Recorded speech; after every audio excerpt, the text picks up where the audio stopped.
फिरत फिरत प्रभ आया, भरिया तो शरणाई।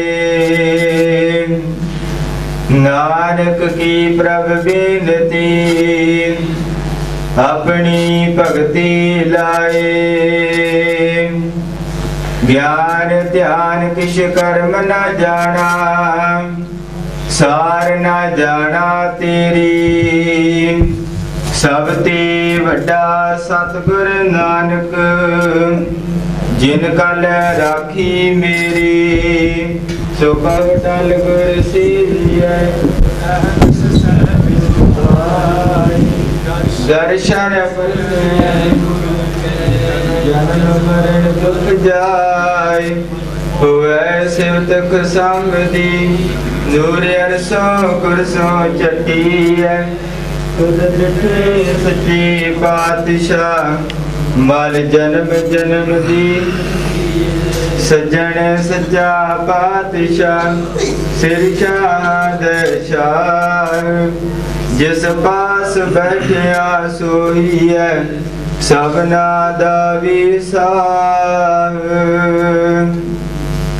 सतनाम श्री वाहिगुरु साहिब जीओ। आसा महला तीजा। सच रतियां सुहागणी, जिना गुर कै शब्द शिंगार। कर ही सो पिर पाया, सच्चे शब्द विचार। सच रतियां सुहागणी, जिना गुर कै शब्द शिंगार। कर ही सो पिर पाया, सच्चे शब्द विचार। अवगुण गुणी बख्शाया, हर स्यो लिव लाई। हर वर पाया कामणी, गुर मेल मिलाई। रहा एक पेरा दूर ना जाननी, दूजे परम भुलाए। क्यों पायन दुहागणी, दुखी रहन बिहाए। जिनके मन सच वसिया, सच्ची कार कमाए। हर दिन सिवै सहज स्यों, सच्चे माहि समाए। दुहागणी परम भुलाइया, कूड़ बोल बिख खाए। फिर की सार ना जानन, अपना सुंजी से दुख पाए। सच्चा साहिब एक है, मात मन परम भुलाए।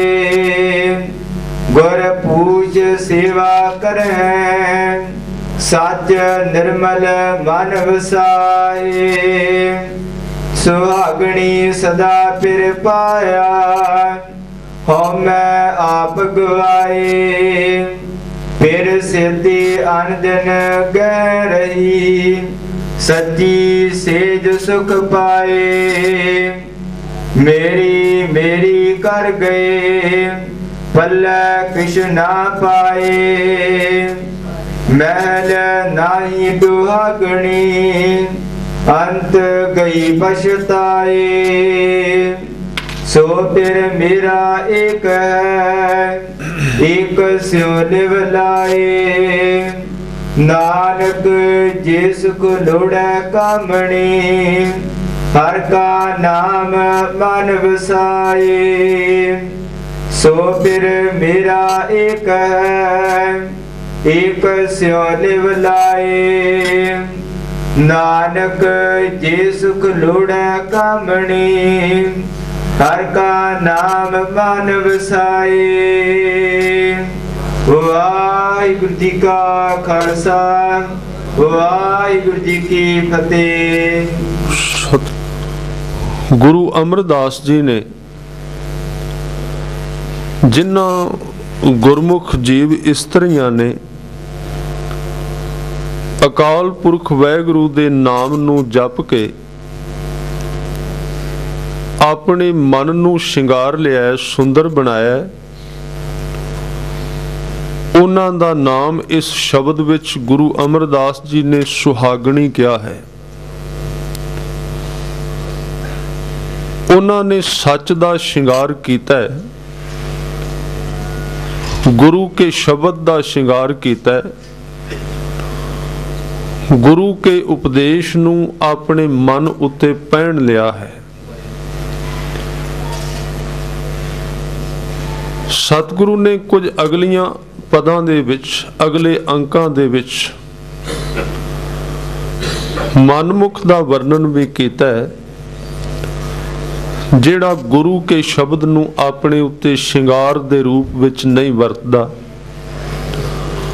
उहदी थां ते होर कई तरह दे रस ते शिंगार, संसारक बिरतियां उहदे जीवन दा शिंगार बन जांदियां ने, जिन्हां करके उन्हां नूं मनमुख कहा जांदा है। गुरमुखां ने गुरु दे दसे मार्ग ते तुर के नाम दी साधना कीती है, नाम नूं जीवन विच धारण कीता है, जिस करके उन्हां दा मन उस अकाल पुरख दे प्रेम विच रंगिया गया, सुंदर बन गया। आओ हजूर ने बाणी विच इस संबंध विच कई थावां ते किरपा कीती। किहड़े किहड़े ओ शिंगार ने जिन्हां नूं करन दे नाल असी गुरमुख हो सकने हाँ, सुहागण हो सकने हाँ, उस परमात्मा दे दर ते प्रवान होया जा सकता है। इस पावन विचार नूं आधार बना के सतगुरु गुरु ग्रंथ साहिब जी दी किरपा द्वारा आपां इस मिले हुए समय नूं सफल करिए। विचार आरंभण तो पहला असीस बख्शिश करो। जिथे जिथे आप गुरु चरणों विच जुड़ बैठे हो, सारे लवाओ हाजरी, करो कृपालता, रसना करो पवित्र और उच्चारण करो जी सतनाम श्री वाहिगुरु। फिर कृपालता करो और उच्चारण करो जी सतनाम श्री वाहिगुरु साहिब जीओ। गुरमुख दिन रात जिहड़ी कार करदा है, ਉਹਦੇ ਵਿੱਚ ਉਹਦਾ ਇੱਕੋ ਹੀ ਯਤਨ ਰਹਿੰਦਾ ਹੈ ਕਿ ਮੈਂ ਆਪਣੇ ਜੀਵਨ ਵਿੱਚ ਇਸ ਤਰ੍ਹਾਂ ਦੇ ਕਰਮ ਕਰਾਂ ਜਿਨ੍ਹਾਂ ਨੂੰ ਕਰਮਾਂ ਨੂੰ ਵੇਖ ਕੇ ਪ੍ਰਮਾਤਮਾ ਮੇਰੇ ਤੇ ਖੁਸ਼ ਹੋ ਜਾਏ।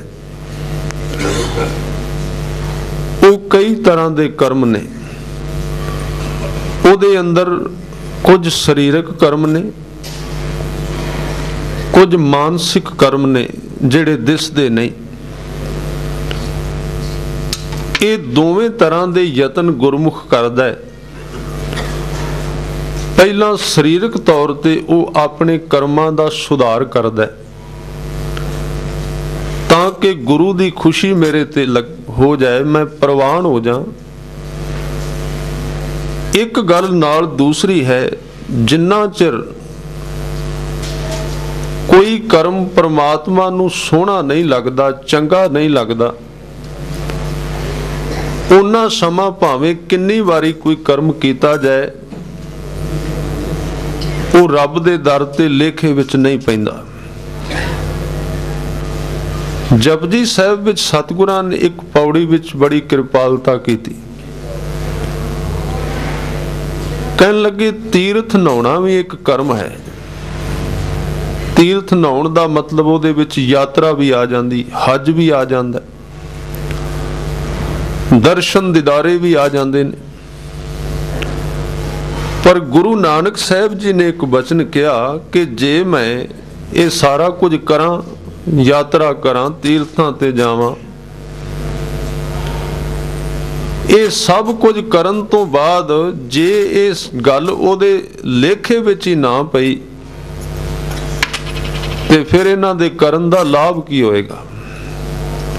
ਇਹ ਸਾਰੇ ਕਰਮ ਕਾਹਦੇ ਵਾਸਤੇ ਕੀਤੇ ਜਾਂਦੇ ਨੇ? ਤਾਂ ਕਿ ਇਹਨਾਂ ਕਰਮਾਂ ਨੂੰ ਕਰਨ ਦੇ ਨਾਲ ਗੁਰੂ ਖੁਸ਼ ਹੋ ਜਾਏ, ਪ੍ਰਮਾਤਮਾ ਖੁਸ਼ ਹੋ ਜਾਏ ਤੇ ਖੁਸ਼ ਹੋ ਕੇ ਉਹ ਸਾਨੂੰ ਆਪਣੇ ਦਰ ਤੇ ਪ੍ਰਵਾਨ ਕਰ ਲੈ। ਸਾਹਿਬ ਦੇ ਬਚਨ ਨੇ ਤੀਰਥ ਨਾਵਾਂ ਜੇ ਤਿਸ ਭਾਵਾਂ। ਇਹ ਜਿਹੜਾ ਮੈਂ ਕਰਮ ਕਰ ਰਿਹਾ ਉਹਨੂੰ ਚੰਗਾ ਵੀ ਲੱਗ ਰਿਹਾ ਕਿ ਨਹੀਂ? ਉਹਦੇ ਦਰ ਤੇ ਲੇਖੇ ਵਿੱਚ ਪੈ ਰਿਹਾ ਹੈ ਕਿ ਨਹੀਂ? ਤੀਰਥ ਨਾਵਾਂ ਜੇ ਤਿਸ ਭਾਵਾਂ, ਵਿਣ ਭਾਣੇ ਜੇ ਉਹਨੂੰ ਚੰਗਾ ਹੀ ਨਾ ਲੱਗੇ ਕਿ ਨਹਾਏ ਕਰੀ ਮੈਂ ਨਹਾ ਕੇ ਕੀ ਕਰਾਂਗਾ।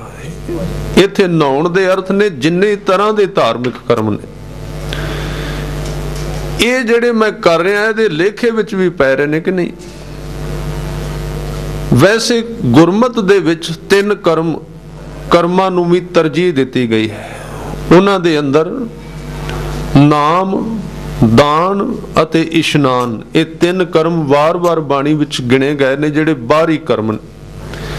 ਇਹ ਅੰਦਰੂਨੀ ਵੀ ਹਨ ਤੇ ਬਾਹਰੀ ਵੀ ਨੇ। ਦੋਵਾਂ ਚੀਜ਼ਾਂ ਦੇ ਨਾਲ ਜਿਵੇਂ ਇੱਕ ਧਾਗਾ ਦੋਵਾਂ ਸਿਰਿਆਂ ਨਾਲ ਜੁੜਿਆ ਹੁੰਦਾ ਹੈ, ਦੋਵਾਂ ਨਾਲ ਉਹਦਾ ਸੰਬੰਧ ਹੁੰਦਾ ਹੈ। ਕੁਝ ਕਰਮ ਐਸੇ ਨੇ ਜਿਹੜੇ ਕੇਵਲ ਬਾਹਰੀ ਨੇ। ਵੈਸੇ ਕੋਈ ਵੀ ਕਰਮ ਹੁੰਦਾ ਹੈ ਉਹ ਕਰਨ ਵਾਲੇ ਤੇ ਡਿਪੈਂਡ ਹੈ, ਉਹਦੇ ਤੇ ਆਧਾਰਿਤ ਹੈ ਵੀ ਉਸ ਕਰਮ ਨੂੰ ਉਹ ਕਿਵੇਂ ਕਰ ਰਿਹਾ ਹੈ। ਇਹ ਨਾਮ, ਦਾਨ ਤੇ ਇਸ਼ਨਾਨ ਵਾਰ-ਵਾਰ ਕਿਹਾ ਗਿਆ। ਗੁਰਮੁਖ ਨਾਮ, ਦਾਨ, ਇਸ਼ਨਾਨ। ਨਾਮ ਦਾ ਸੰਬੰਧ ਹੈ ਸਰੀਰ ਨਾਲ ਵੀ, ਮਨ ਨਾਲ ਵੀ ਤੇ ਆਤਮਾ ਨਾਲ ਵੀ। ਸਰੀਰ ਨਾਲ ਬੋਲ ਕੇ ਨਾਮ ਜਪਣਾ, ਮਨ ਦੁਆਰਾ ਉਸ ਨਾਮ ਵਿੱਚ ਧਿਆਨ ਕਰਨਾ ਤੇ ਧਿਆਨ ਕਰਨ ਤੋਂ ਬਾਅਦ ਉਹਦਾ ਰੂਪ ਹੋ ਜਾਣਾ, ਇਹਨੂੰ ਆਤਮਾ ਦਾ ਨਾਮ ਕਹਿੰਦੇ ਨੇ। ਜਿੱਥੇ ਧਿਆਨ ਵੀ ਨਾ ਕਰਨਾ ਪਏ। 3 ਤਰ੍ਹਾਂ ਦਾ ਨਾਮ ਵਾਰ-ਵਾਰ, ਕਈ ਚੀਜ਼ਾਂ ਗੁਰਬਾਣੀ ਵਿੱਚ 3 ਵਾਰੀ ਆਉਣਗੀਆਂ। ਸੋਧਤ ਸੋਧਤ ਸੋਧਤ ਸਿਜਿਆ, ਇਹਦੇ ਵਿੱਚ 3 ਵਾਰੀ ਸੋਧਣ ਦੀ ਗੱਲ ਕੀਤੀ ਗਈ ਹੈ। ਕਿਸੇ ਚੀਜ਼ ਨੂੰ 3 ਵਾਰੀ ਸਾਫ਼ ਕੀਤਾ ਜਾਏ, 3 ਵਾਰੀ ਧੋਤਾ ਜਾਏ, ਫਿਰ ਉਹਦੇ ਉੱਤੇ ਸਿਜਿਆ ਦਾ ਅਰਥ ਤਸੱਲੀ ਹੋ ਜਾਂਦੀ। ਤਸੱਲੀ ਕਦੋਂ ਆਉਣੀ ਚਾਹੀਦੀ? ਜਦੋਂ 3 ਚੀਜ਼ਾਂ ਤੋਂ ਬੰਦਾ ਪਾਰ ਚਲਾ ਜਾਏ। ਧਰਮ ਨੂੰ 3 ਥਾਵਾਂ ਤੇ ਕਮਾਲ ਹੈ, ਉਦੋਂ ਸਮਝਣਾ ਚਾਹੀਦਾ ਵੀ ਹੁਣ ਸੰਪੂਰਨਤਾ ਹੋ ਗਈ। ਸੋਧਤ ਸੋਧਤ ਸੋਧਤ 3 ਵਾਰੀ। ਅੱਗੇ ਸ਼ਬਦ ਹੈ ਸਿਜਿਆ। ਸਿਜਿਆ ਦਾ ਅਰਥ ਫੈਸਲਾ ਕੁਨ, ਇੱਕਦਮ ਨਿਸ਼ਚਿੰਤ ਹੋ ਜਾਣਾ ਵੀ ਇਹ ਕੰਮ ਹੁਣ ਬਿਲਕੁਲ ਸਾਫ਼ ਹੋ ਚੁੱਕਾ ਹੈ, ਇਹਦੇ ਵਿੱਚ ਕੋਈ ਕਮੀ ਨਹੀਂ। ਜੇ ਇੱਕ ਵਾਰੀ ਕੀਤਾ ਹੈ, ਕੱਲੇ ਸਰੀਰ ਨਾਲ ਜਪਿਆ, ਫਿਰ ਫੈਸਲਾ ਨਹੀਂ ਹੋਇਆ, ਅੱਧ ਵਿੱਚ ਹੀ ਖੜਾ ਹੈ। ਸਰੀਰ ਨੇ ਜਪਿਆ ਤੇ 2 ਚੀਜ਼ਾਂ ਹੋਰ ਬਚ ਗਈਆਂ, ਅਜੇ 2 ਕਲਾਸਾਂ ਅਜੇ ਬਾਕੀ ਰਹਿ ਗਈਆਂ, ਉਹਨਾਂ ਦੇ ਵਿੱਚ ਲੰਘੇ ਨਹੀਂ। ਸੋਧਤ ਇੱਕ ਵਾਰੀ ਜਪਿਆ, ਜ਼ੁਬਾਨ ਨਾਲ ਕਹਿ ਦਿੱਤਾ, ਕਿਸੇ ਵੈਗਰੂ ਕਿਹਾ, ਕਿਸੇ ਰਾਮ ਕਹਿ ਦਿੱਤਾ, ਕਿਸੇ ਅੱਲਾ ਕਹਿ ਦਿੱਤਾ, ਇੱਕੋ ਵਾਰੀ ਕਿਹਾ, ਬਸ ਇੱਕ ਚੀਜ਼ ਨਾਲ ਕਿਹਾ, ਸਰੀਰ ਨਾਲ ਬੋਲਿਆ। ਪ੍ਰਵਾਨ ਨਹੀਂ ਹੈ, ਸ਼ੁਰੂਆਤ ਜ਼ਰੂਰ ਹੈ, ਇਹਨੂੰ ਧਿਆਨ ਵਿੱਚ ਰੱਖਣਾ। ਕਈ ਵਾਰੀ ਕੁਝ ਕਰਮਾਂ ਦੇ ਸੰਬੰਧ ਵਿੱਚ ਵਿਚਾਰ ਕਰਦੇ ਹਾਂ ਅਸੀਂ, ਕਈ ਜ਼ਰੂਰੀ ਚੀਜ਼ਾਂ ਨੂੰ ਅਲੱਗਾ ਕਰ ਦਿੰਦੇ ਹਾਂ, ਵੱਢ ਦਿੰਦੇ ਹਾਂ ਵਿੱਚੋਂ। ਜ਼ਰੂਰੀ ਹੈ ਸਰੀਰ ਨਾਲ ਨਾਮ ਜਪਣਾ, ਜ਼ੁਬਾਨ ਨਾਲ ਜਪਣਾ, ਇਹ ਅਲੱਗਾ ਨਹੀਂ ਕੀਤਾ ਜਾ ਸਕਦਾ, ਵੱਖਰਾ ਨਹੀਂ, ਕਿਉਂਕਿ ਇਹ ਬੇਸ ਹੈ, ਇਹ ਨਹੀਂ ਹੈ, ਇਹ ਪੂਰਨਾ ਹੈ, ਇਹਦੇ ਉੱਤੇ ਲਿਖਿਆ ਜਾਣਾ, ਇਹ ਆਧਾਰ ਹੈ ਬੋਲਣਾ। ਜਿੰਨਾ ਚਿਰ ਜ਼ੁਬਾਨ ਨਾਲ ਨਹੀਂ ਬੋਲਿਆ ਗਿਆ ਉਹਨਾਂ ਚਿਰ ਧਿਆਨ ਕਿਵੇਂ ਬੋਲੇਗਾ? ਤੇ ਜਿੰਨਾ ਚਿਰ ਧਿਆਨ ਨਹੀਂ ਬੋਲਦਾ ਉਹਨਾਂ ਚਿਰ ਆਤਮਾ ਕਿਵੇਂ ਬੋਲੇਗੀ? ਇਹ 3 ਇੱਕ ਤੋਂ ਅੱਗੇ ਜਾਵਾਂਗੇ ਤਾਂ ਦੂਸਰੀ ਆਏਗੀ ਨਾ, ਦੂਸਰੀ ਤੋਂ ਤੀਸਰੀ ਆਏਗੀ। ਪਰ ਇੱਕ ਗੱਲ ਵੀ ਖਿਆਲ ਰੱਖਣ ਵਾਲੀ ਹੈ ਕਿ ਕਿਤੇ ਕੇਵਲ ਪਹਿਲੀ ਕਲਾਸ ਦੇ ਵਿੱਚ ਹੀ ਸਾਰਾ ਜੀਵਨ ਗੁਜ਼ਰ ਜਾਏ, ਬੋਲਦੀ ਜ਼ਿੰਦਗੀ ਲੰਘ ਜਾਏ। ਇਕੱਲਾ ਬੋਲਣਾ ਇੰਨਾ ਫਿੱਕਾ ਹੁੰਦਾ ਹੈ, ਜਿਹੜਾ ਉਦੋਂ ਵੀ ਬੋਲੀ ਜਾਂਦਾ ਜਦੋਂ ਬੋਲਣ ਦੀ ਲੋੜ ਨਹੀਂ ਹੁੰਦੀ। ਬਿਲਕੁਲ ਫਿੱਕਾ ਹੁੰਦਾ ਹੈ, ਉਹਦੇ ਵਿੱਚ ਕੋਈ ਆਨੰਦ ਨਹੀਂ, ਟਿਕਾ ਨਹੀਂ, ਇਕਾਗਰਤਾ ਨਹੀਂ ਬਣਦੀ। ਸਿਰਫ ਉੱਥੇ ਬੋਲਣਾ ਜਿੱਥੇ ਬੋਲਣ ਦੀ ਲੋੜ ਹੈ। ਪਹਿਲੀ ਕਲਾਸ ਵਿੱਚ ਬੋਲਣਾ, ਜਦੋਂ ਉੱਚੀ ਉੱਚੀ ਬੱਚੇ ਬੋਲਦੇ ਹਨ, ਉਹ ਵਕਤ ਹੈ ਬੋਲਣ ਦਾ। ਤੇ ਕਦੀ ਤੁਸੀਂ 10ਵੀਂ ਵਿੱਚ ਜਾ ਕੇ ਵੇਖਣਾ, ਬਿਲਕੁਲ ਚੁੱਪਚਾਪ, ਸਾਇਲੈਂਟ, ਕੋਈ ਆਵਾਜ਼ ਨਹੀਂ ਆ ਰਹੀ, ਸਭ ਕੁਝ ਚੱਲ ਰਿਹਾ ਹੈ ਉਹੀ ਜਿਹੜਾ ਪਹਿਲਾਂ ਬੋਲਿਆ ਗਿਆ ਸੀ। ਪਰ ਜੇ ਉਹ ਹੁਣ ਬੋਲਣਗੇ ਬਿਲਕੁਲ ਬੇਸੁਰਾ ਲੱਗੇਗਾ, ਬੇਤੁਕਾ ਲੱਗੇਗਾ। ਬੋਲਣ ਦਾ ਕੋਈ ਵਕਤ ਹੈ, ਬੋਲਣ ਦਾ ਕੋਈ ਸਮਾਂ ਹੈ, ਉਹਦੀ ਕੋਈ ਕਲਾਸ ਹੈ ਕਦੋਂ ਬੋਲਣਾ। ਤੇ ਜਿਨ੍ਹਾਂ ਨੇ ਕਲਾਸ ਚੇਂਜ ਨਾ ਕੀਤੀ ਉਹ ਫਿਰ ਸਾਰੀ ਜ਼ਿੰਦਗੀ ਉਸੇ ਕਲਾਸ ਵਿੱਚ ਹੀ ਬੈਠੇ ਰਹਿੰਦੇ ਨੇ ਜਿਹਦੇ ਵਿੱਚ ਅੱਜ ਤੋਂ 20 ਸਾਲ ਪਹਿਲਾਂ ਸਨ। ਖੈਰ ਸੰਸਾਰੀ ਤਾਂ ਵਿਦਿਆਲਿਆ ਇਸ ਤਰ੍ਹਾਂ ਦੇ ਨੇ, ਸਕੂਲ ਇਸ ਤਰ੍ਹਾਂ ਦੇ ਨੇ ਜਿਨ੍ਹਾਂ ਦੇ ਵਿੱਚ ਕੋਈ 2 ਵਾਰੀ ਫੇਲ ਹੋ ਜਾਏ ਤੇ ਕਿਸੇ ਵੱਡੇ ਘਰ ਦਾ ਕਾਕਾ ਹੋਵੇ ਤਾਂ ਤੀਸਰੀ ਵਾਰੀ ਐਡਮਿਸ਼ਨ ਮਿਲਦੀ, ਚੌਥੀ ਵਾਰੀ ਤੇ ਉਹ ਬਹਿਣ ਹੀ ਨਹੀਂ ਦਿੰਦੇ ਵੀ ਚਲਾ ਜਾ। ਇੰਨੇ ਸਾਲ ਇੱਕ ਕਲਾਸ ਵਿੱਚ ਨਹੀਂ ਨਿਕਲਦੇ। ਪਰ ਇਹ ਧਰਮ ਦਾ ਸਕੂਲ ਇਸ ਤਰ੍ਹਾਂ ਦਾ, ਇੱਥੇ ਭਾਵੇਂ ਬੰਦਾ 20 ਸਾਲ ਪਹਿਲੀ ਕਲਾਸ ਵਿੱਚ ਬੈਠਾ ਰਹੇ, ਬਾਂਹ ਫੜ ਕੇ ਉਠਾਏ ਨਹੀਂ ਜਾਂਦਾ ਕਿਉਂਕਿ ਪਤਾ ਨਹੀਂ ਲੱਗਦਾ ਵੀ ਕਿਹੜੀ ਕਲਾਸ ਵਿੱਚ ਬੈਠਾ। ਇਹ ਸੋਧਤ ਇੱਕ ਵਾਰੀ ਸਰੀਰ ਨਾਲ ਬੋਲਣਾ, ਦੂਸਰੀ ਵਾਰੀ ਫਿਰ ਸੋਧਤ, ਫਿਰ ਸੋਧਿਆ, ਫਿਰ ਜਪਿਆ। ਕਾਹਦੇ ਨਾਲ? ਮਨ ਨਾਲ ਜਪਿਆ। ਇਹਨੂੰ ਭਗਤ ਜੀ ਨੇ ਕਿਹਾ ਬਾਣੀ ਦੇ ਅੰਦਰ, ਮਨ ਰਾਮ ਨਾਮਾ ਬੇਦੀ ਅਲੇ, ਜੈਸੇ ਕਨਕ ਕਲਾ ਚਿਤ ਮਾਂਡੀ ਅਲੇ। ਇਹਦੇ ਉਦਾਹਰਨ ਦਿੱਤੇ, ਫਿਰ ਇਹਦੀਆਂ ਫਿਰ ਉਦਾਹਰਨਾਂ ਦੇ ਕੇ ਸਮਝਾਇਆ ਵੀ ਦੂਸਰਾ ਸੋਧਤ ਕੀ ਕਿਹਾ ਗੁਰੂ ਅਰਜਨ ਦੇਵ ਜੀ ਨੇ ਸੁਖਮਣੀ ਸਾਹਿਬ ਦੇ ਵਿੱਚ। ਇਹ ਦੂਸਰਾ ਜਪਣਾ ਕੀ, ਇਹ ਦੂਸਰੀ ਸੋਧਣਾ ਕੀ ਹੈ ਜੀਵਨ ਦੇ ਅੰਦਰ। ਸਤਿਗੁਰੂ ਨੇ ਇਹਦੇ ਉਦਾਹਰਨ ਦਿੱਤੇ। ਕਹਿਣ ਲੱਗੇ, ਮੰਦਰ ਏਕ ਦੁਆਰ 10 ਜਾ ਕੇ ਗਊ ਚਰਾਵਣ ਛਾੜੀ ਅਲੇ। ਇੱਕ ਗੁਆਰ ਦੇ ਕੋਲ, ਇੱਕ ਗਾਵਾਂ ਪਾਲਣ ਵਾਲੇ ਦੇ ਕੋਲ ਕਈ ਗਾਵਾਂ ਨੇ। ਉਦਾਹਰਨ ਦਿੱਤੀ ਹੈ ਸਿਰਫ। ਉਹ ਜਿਹੜੇ ਥਾਂ ਤੇ ਗਾਵਾਂ ਨੂੰ ਰੱਖਦਾ ਹੈ ਰਾਤ ਨੂੰ, ਉਹਦੇ 10 ਦਰਵਾਜ਼ੇ ਨੇ ਉਸ ਮਕਾਨ ਦੇ। ਤੇ ਜਦੋਂ ਉਹ ਗਾਵਾਂ ਨੂੰ ਬਾਹਰ ਖੇਤ ਵਿੱਚ ਚਰਾਉਣ ਵਾਸਤੇ ਲੈ ਜਾਂਦਾ ਹੈ, ਕੁਝ ਗਾਵਾਂ ਐਸੀਆਂ ਨੇ ਜਿਨ੍ਹਾਂ ਦੇ ਛੋਟੇ ਛੋਟੇ ਬੱਚੇ ਨੇ, ਛੋਟੇ ਛੋਟੇ ਵੱਛੇ ਨੇ ਜਿਨ੍ਹਾਂ ਦੇ। ਉਹ ਸਵੇਰੇ ਆਪਣੀਆਂ ਗਾਵਾਂ ਨੂੰ ਉਹਨਾਂ 10 ਦਰਵਾਜ਼ਿਆਂ ਵਿੱਚੋਂ, ਯਾਨੀ ਕਿ ਉਸ ਮਕਾਨ ਵਿੱਚੋਂ ਕੱਢ ਕੇ ਦੂਰ ਚਰਾਉਣ ਵਾਸਤੇ ਲੈ ਜਾਂਦਾ ਖੇਤ ਅੰਦਰ।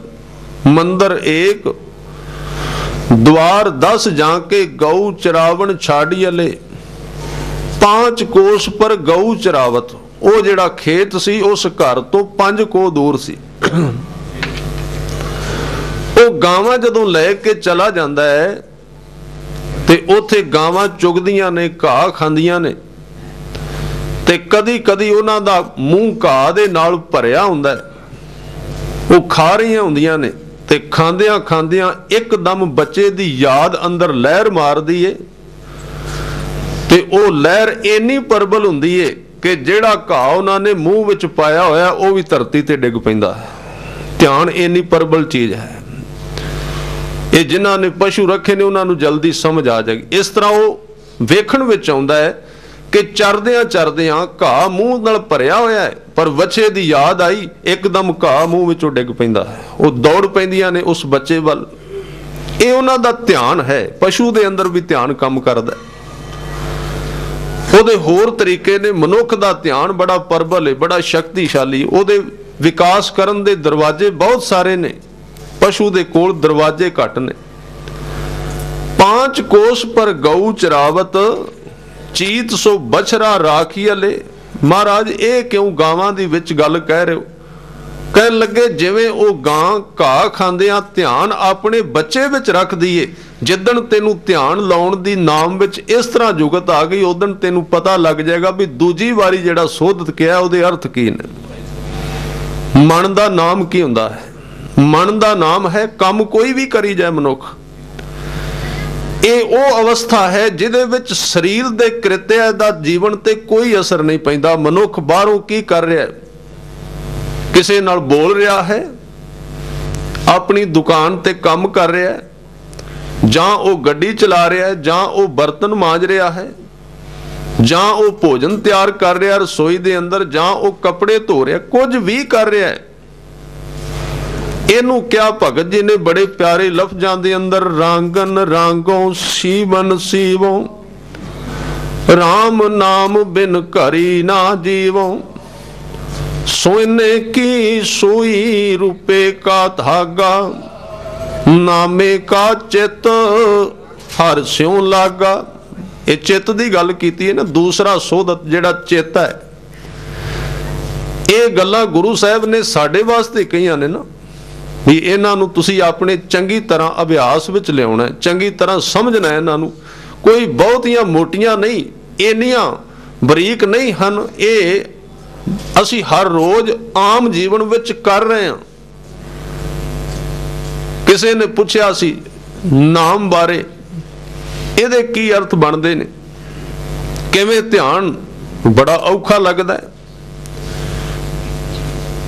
ਧਿਆਨ ਤਾਂ ਕਿਤੇ ਨਾ ਕਿਤੇ ਕੰਮ ਕਰ ਹੀ ਰਿਹਾ ਹੈ, ਉਹ ਕਦੀ ਖਾਲੀ ਹੁੰਦਾ ਹੀ ਨਹੀਂ। ਜਿਵੇਂ ਹੁਣ ਅਸੀਂ ਬੈਠੇ ਹਾਂ ਤੇ ਇਸ ਥਾਂ ਤੋਂ ਬੋਲਦਿਆਂ ਹੋਇਆਂ ਵੀ ਤੇ ਸੁਣਦਿਆਂ ਹੋਇਆਂ ਇੱਕੋ ਸਮੇਂ ਬੋਲ ਵੀ ਸਕਨੇ ਆ ਤੇ ਸੁਣ ਵੀ ਸਕਨੇ ਆ, ਤੇ ਨਾਲ ਨਾਲ ਆਪਣੇ ਘਰ ਦਾ ਧਿਆਨ ਵੀ ਕਰ ਸਕਨੇ। ਉਹ ਕਿੰਨਾ ਕੁ ਹਿੱਸਾ ਹੋਵੇਗਾ ਮਨ ਦਾ, ਜਿਹੜਾ ਘਰ ਦਾ ਵੀ ਨਾਲ ਧਿਆਨ ਕਰ ਲੈਂਦਾ, ਨਾਲੇ ਸੁਣ ਵੀ ਲੈਂਦਾ, ਨਾਲ ਬੋਲ ਵੀ ਲੈਂਦਾ ਹੈ। ਜਿਉਂ-ਜਿਉਂ ਮਨ ਜਿਹੜਾ ਹੈ ਗੁਰੂ ਦੀ ਕਿਰਪਾ ਦੇ ਨਾਲ ਸ਼ਬਦ ਦੇ ਨੇੜੇ ਹੁੰਦੇ ਜਾਂਦਾ, ਤਿਉਂ-ਤਿਉਂ ਦੀ ਕੰਪੈਸਿਟੀ ਵਿੱਚ ਅਸੀਮ ਵਾਧੇ ਹੁੰਦੇ ਨੇ, ਉਹਦੀ ਸ਼ਕਤੀ ਵਿੱਚ ਵਾਧਾ ਹੋ ਜਾਂਦਾ। ਇੱਕੋ ਸਮੇਂ ਦੋ ਚੀਜ਼ਾਂ ਕਰ ਸਕਦਾ, ਦੋ ਤਾਂ ਬਹੁਤ ਥੋੜੀਆਂ ਨੇ, 5 7 10 20 25 40, ਜਿਤਨਾ ਜਿਤਨਾ ਇਸ ਨੂੰ ਇੱਕੋ ਹੀ ਕੰਪਿਊਟਰ ਕਿੰਨੇ ਕੰਮ ਕਰ ਸਕਦਾ ਇੱਕੋ ਦਮ, ਉਹਦੇ ਵਿੱਚ ਕਿੰਨੀ ਕੰਪੈਸਿਟੀ ਵੱਧ ਜਾਂਦੀ। ਇਹ ਉਹਨੂੰ ਚਲਾਉਣ ਦੀ ਨਾਲ ਸੰਬੰਧਿਤ ਹੈ। ਇਹ ਧਿਆਨ ਜਿਹੜਾ ਹੈ ਭਗਤ ਜੀ ਨੇ ਕਿਹਾ ਦੂਜੀ ਤਰ੍ਹਾਂ ਦਾ ਹੈ। ਜਦੋਂ ਉਹਨਾਂ ਨੇ ਇੱਕ ਬੱਚੇ ਤੇ ਮਾਂ ਦੀ ਵੀ ਉਦਾਹਰਨ ਦੇ ਦਿੱਤੀ ਕਿ ਇੱਕ ਪੰਘੂੜੇ ਦੇ ਅੰਦਰ ਬੱਚਾ ਪਿਆ ਹੈ, ਮਾਂ ਬਾਹਰ ਅੰਦਰ ਕੰਮ ਕਰਦੀ ਏ, ਧਿਆਨ ਉਹਦਾ ਬੱਚੇ ਵਿੱਚ ਹੈ, ਹੱਥਾਂ ਨਾਲ ਕੰਮ ਵੀ ਕਰ ਰਹੀ ਤੇ ਕੰਮ ਕਰਨ ਵਿੱਚ ਵੀ ਧਿਆਨ ਹੈ। ਧਿਆਨ ਦਾ ਕੁਝ ਹਿੱਸਾ ਕੰਮ ਕਰ ਰਿਹਾ ਹੈ, ਕੁਝ ਹਿੱਸਾ ਬੱਚੇ ਦਾ ਧਿਆਨ ਕਰ ਰਿਹਾ ਹੈ। ਇਸ ਲਈ ਉਹਨਾਂ ਨੇ ਕਿਹਾ ਕਹਿਤ ਨਾਮ ਦਿਓ ਸੁਣੋ ਤਿਲੋਚਨ। ਇਹ ਤਿਰਲੋਚਨ ਜੀ ਨੇ ਪੁੱਛਿਆ ਸੀ ਵੀ ਧਿਆਨ ਕਿਵੇਂ ਲਾਈਦਾ ਨਾਮ ਵਿੱਚ, ਪੁੱਛਿਆ ਸੀ ਨਾ, ਤਾਂ ਕਹਿ ਰਹੇ ਨੇ ਕਹਿਤ ਨਾਮ ਦਿਓ ਸੁਣੋ ਤਿਲੋਚਨ। ਤਾਂ ਹੀ ਉਹਨੂੰ ਕਹਿ ਰਹੇ ਨੇ ਵੀ ਸੁਣ। ਉਹਨੇ ਕੋਈ ਸਵਾਲ ਕੀਤਾ ਹੋਵੇਗਾ, ਉਹਨੇ ਕੋਈ ਇਹ ਗੱਲ ਪੁੱਛੀ ਹੋਵੇਗੀ, ਨਾਮਦੇਵ ਨੂੰ ਪੁੱਛਿਆ ਹੋਵੇਗਾ। ਜਿਨ੍ਹਾਂ ਨੇ ਇਸ ਵਿਕਾਸ ਦੇ ਰਸਤੇ ਤੇ ਜਾਣਾ ਹੈ ਉਹਨਾਂ ਨੂੰ ਤੇ ਐਸੇ ਲੋਕਾਂ ਕੋਲੋਂ ਪੁੱਛਣਾ ਪਏਗਾ ਜਿਹੜੇ ਗਏ ਹੋਏ ਨੇ, ਨਹੀਂ ਤੇ ਨਹੀਂ ਜਾ ਸਕਦੇ। ਤੁਸੀਂ ਦੁਨੀਆ ਦੇ ਵਿੱਚ ਆਮ ਤੌਰ ਤੇ ਕਦੀ ਤੱਕ ਕੇ ਵੇਖੋ, ਜਿਹੜਾ ਵਪਾਰੀ ਹੈ ਜੇ ਉਹਨੇ ਵਪਾਰ ਕਰਨਾ ਤੇ ਪਹਿਲਾਂ ਵਪਾਰੀ ਦੀ ਸੰਗਤ ਕਰੇਗਾ, ਉਹਦੇ ਤੋਂ ਪੁੱਛੇਗਾ ਕਿਵੇਂ ਕਰੀਦਾ ਹੈ, ਕੀ ਢੰਗ ਹੈ, ਇਹਦਾ ਤਰੀਕਾ ਕੀ ਹੈ। ਜੇ ਕਿਸੇ ਨੇ ਗੁਰੂ ਕੇ ਸਵਾਰਿਓ ਦੁਨੀਆ ਦੇ ਵਿੱਚ ਕੋਈ ਵੀ ਕੰਮ ਕਰਨਾ ਹੈ ਤਾਂ ਉਸ ਨੂੰ ਪਹਿਲਾਂ ਕਿਹਦੀ ਸੰਗਤ ਕਰਨੀ ਪਏਗੀ, ਜਿਹਨੇ ਉਹ ਕੰਮ ਕੀਤਾ ਹੋਇਆ ਹੈ। ਉਹਦੇ ਅੱਗੇ ਬਹਿਣਾ ਪਏਗਾ, ਉਹਦੇ ਤੋਂ ਸੁਣਨਾ ਪਏਗਾ, ਉਹਦੀ ਸ਼ਰਨ ਅਖਤਿਆਰ ਕਰਨੀ ਪਏਗੀ।